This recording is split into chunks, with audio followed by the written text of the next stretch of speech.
Welcome back. Thanks for watching this little videos on this song Blues for Alice by Charlie Parker. First video we talked about the motives and themes. The second video we talked about the chords. And next I want to talk about the note relationship to the chords. But before we do that, I want to just play through the progression on piano so you can hear the whole thing. 1, 2, 1, 2, 3, go.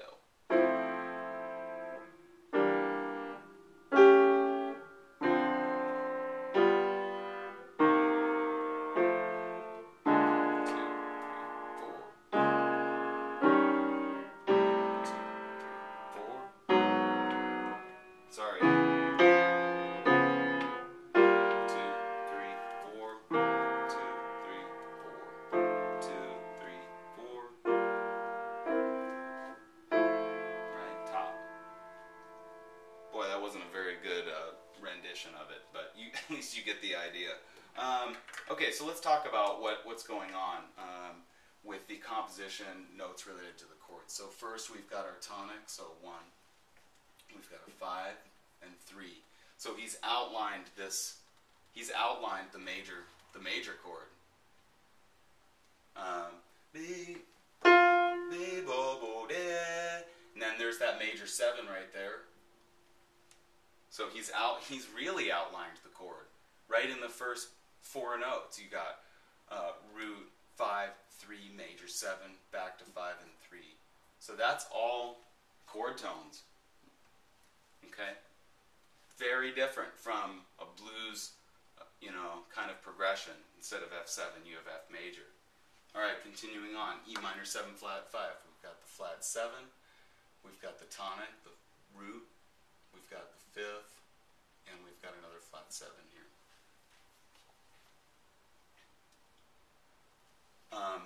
A dominant 7. You've got the 3rd. Check this out, you've got a flat 9 here, you've got a flat 7, and you've got tonic. So he's implying this flat 9.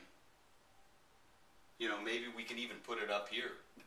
I mean, why not? It really sounds fun.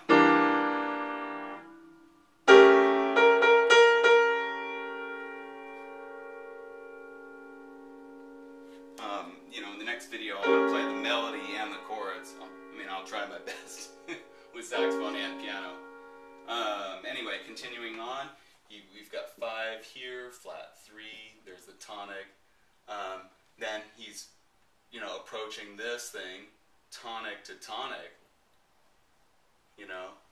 G is 1, 1, 9 or 2, flat 7, and 6 or 13. But really, that's just an approach note. Or you could consider it an approach note because you've got this E, right, and it's dropping down to this E flat, which is a chord tone. So he's, approaching this by half-step movement, right? So we've got, flat 3, 5, flat 7. Then we've got 9. And this is just again, I think this is just an approach note. Maybe that's debatable, but that's major 7 right there. Then we've got a bunch of roots. 1, 1, 9 or 2, root. Then we've got B flat 7 to 9 to root. 5, flat 7, root. 13 or 6. We've got, now this one's kind of interesting. Kind of an approach note, 11 to flat 3 root. This would be in flat 2, I guess, but this is an approach note.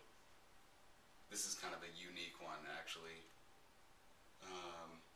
In any case, it's chromatic, and I think that is some of the defining things about Charlie Parker and his use of chromaticism. So we've got, flat 2, 13,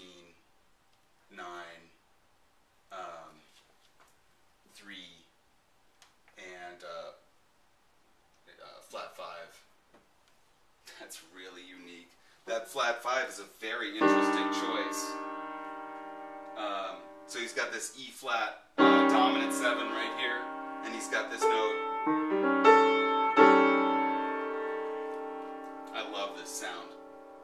But check it out. Again, it approaches the root here, so it's really more of like.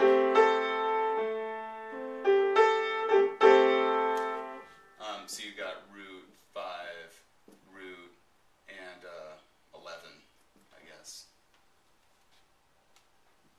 Or 4. And that's kind of interesting too, because that doesn't usually sound good. Well, maybe it does.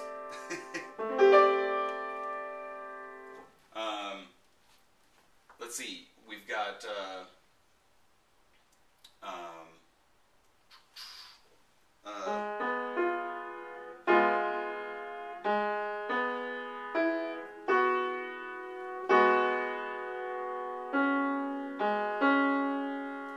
an 11 here,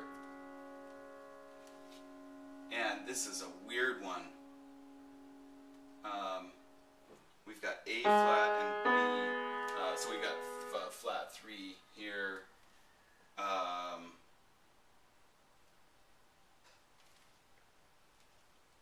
Flat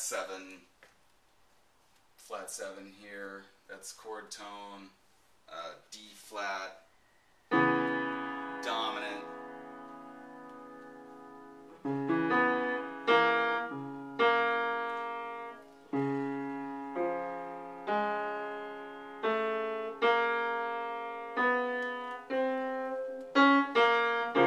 got like a 13 here again. Then we've got root, flat 7, flat 7, flat 7. 5, flat 3, flat 7, C, we've got a 13, we've got 5, root, flat 7, and sharp 9 right here. That's a very, very cool one too, where he's playing.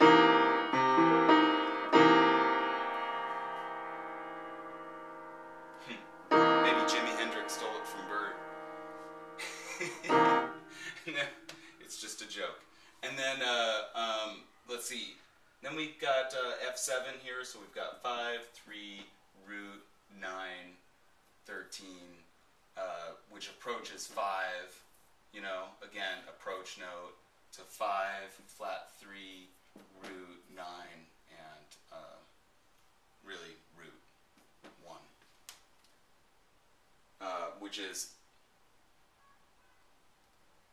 yeah, that's just, it just is what it is. Okay, anyway, so you kind of get the idea. What does it all mean? Well, I think that I think it's unique, and I think that you'll hear it a little bit better when we play the melody, you know, with the chords.